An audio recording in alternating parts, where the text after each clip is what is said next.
Hello everyone, আমি অর্পিতা চলে এসেছি আবারও একটা মিনি ভ্লগ নিয়ে। এটা সুইডেনের ভিডিও।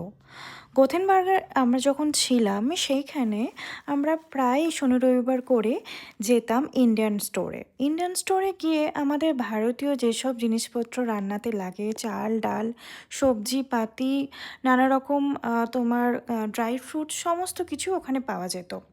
আর তাই আমরা স্পেসিফিক্যালি শনিবার রবিবার সন্ধেবেলা করে বেরিয়ে যেতাম বাজার করতে। তাই এখানে দেখো নানা রকম সবজি, তারপর সবথেকে বড় কথা মুড়ি। আমরা যেটা কিনতে এত দূর যেতাম সেটা হলো মুড়ি কিনতে।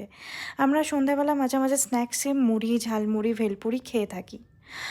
বাজার করে আমরা পুনরায় যাচ্ছিলাম একটি আরএবিয়ান স্টোরে।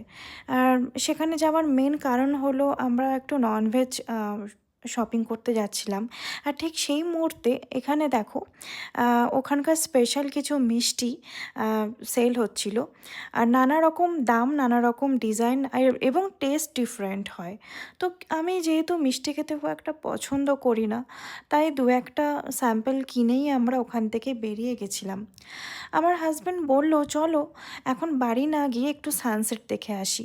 তো আমার বাড়ির কাছাকাছি হচ্ছে সিলভিক বিচ।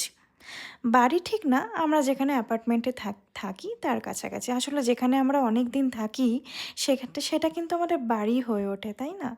দেখো বিচের একটা মনোরম সানসেটের দৃশ্য এনজয় করতে করতে ভাবছিলাম যে রাত 10টা বাজে এখনও অবধি সানসেট হলো না। আর ঠান্ডাও কিন্তু কম ছিল না। ঠিক ইভিনিংয়ের পর থেকে এতটাই ঠান্ডা হাওয়া দেয় বলার মতো নয়। ওখান থেকে ঘুরে আমরা সোজা বাড়ি চলে এসেছিলাম।